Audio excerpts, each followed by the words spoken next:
Tuhan, bahwa dia berkata, Bapa di dalam aku yang melakukannya.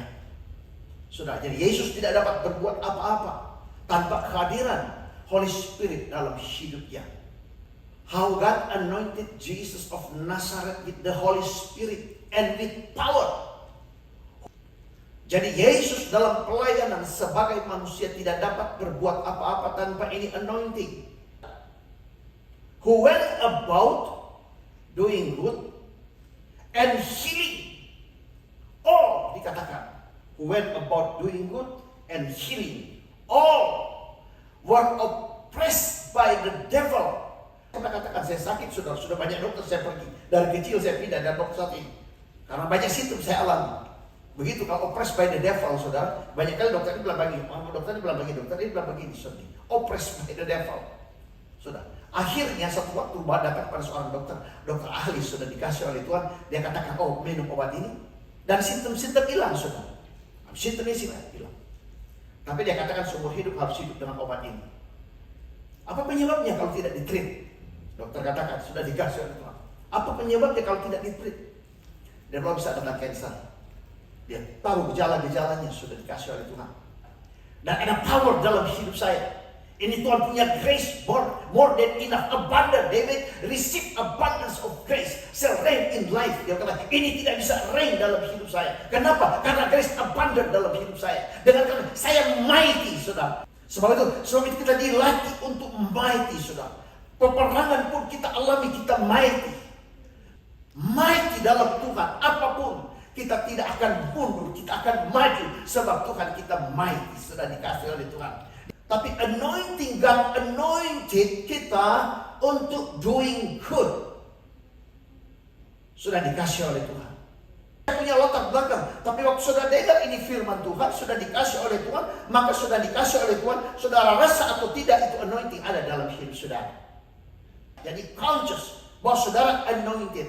Keadaan tubuh bagaimanapun, saudara melihat Bapak Yosef seperti ini, tapi anointing ada di dalam dia. Anointing ada di dalam dia. Dia anointed, healing.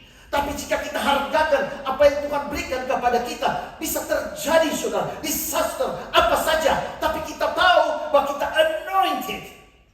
Dikatakan, but you shall receive power when the Holy Spirit has come upon you. Tuhan tidak katakan you shall receive money, you shall receive billion when the Holy Spirit come upon you. Tuhan tidak katakan you shall receive rumah, house atau houses when the Holy Spirit come upon you. Tuhan tidak katakan you have receive car, you shall receive this is. When the Holy Spirit come upon you, tapi Tuhan berkata you shall receive power. Saya bisa katakan I have power. Why? Holy Spirit sudah datang. Mereka cari itu tongkat daripada Musa, sudah dikasih oleh Tuhan. Mereka cari itu rahang keledai yang Simpson pernah bunuh 1000 orang Filistin. Mereka cari banyak pemimpin cari power dengan kekuatan seperti ini, saudara. Mereka taruh di gereja karena ini itu kain kafan dari Tuhan Yesus. Ini itu mahkota duri dari Tuhan Yesus. Tapi sudah Alkitab berkata, kamu akan terima kuasa apabila Roh Kudus turun ke atas kamu. Sudah dikasih oleh Tuhan. Semua itu mistik. Tuhan berkata, jangan menyembah kepada ilah lain. Itu kecemburuan daripada Tuhan. Tapi jika orang percaya, tahu bahwa itu power telah ada dalam hidupnya, dalam gereja Tuhan, maka dia tidak akan cari di mana-mana. Dia akan treasure kemanapun saya pergi. Saya tahu ini power ada dalam hidup saya. Tuhan punya power luar biasa. Telah ada, kita tidak minta lagi. Menjadi saksi itu power. Sudah. Yang bekerja dalam hidup kita dan bekerja melalui kita. Kita menjadi saksi kepada dunia ini, yaitu signs, wonders, miracle yang kita buat dan kita alami. Saksi dari apa? Kita sudah terima Roh Kudus. Kita sudah terima itu power. Saksi kepada dunia ini, yaitu pekerjaan-pekerjaan yang Yesus lakukan. Signs, wonders, miracle, bahkan greater. Sudah. Jaminan kan? Sudah. Sebab kehadirannya dikatakan seperti bunyi tiupan angin yang keras. Saya banyak kali dalam kebaktian sudah dikasih oleh Tuhan, saya merasa bahwa kehadiran daripada Roh Kudus itu luar biasa. Saya sambil menangis, banyak juga sudah yang saksikan kepada saya sambil menangis, sudah. Dan kemudian saya merasa dalam satu ruangan itu, sudah. Saya pernah hadir dalam banyak KKR sudah dikasih oleh Tuhan. Saya merasa bahwa satu ruangan itu penuh dengan hadirat Tuhan, dengan kehadiran Roh Kudus. Dia sungguh powerful, dia sungguh besar. Sudah dikasih, dia mengerami, dia hadir di seluruh pelosok tempat yang ada di universe ini. Dia hadir, itu dia punya kebesaran. Sebab saya katakan, apa saya cuma rasa dalam hidup saya?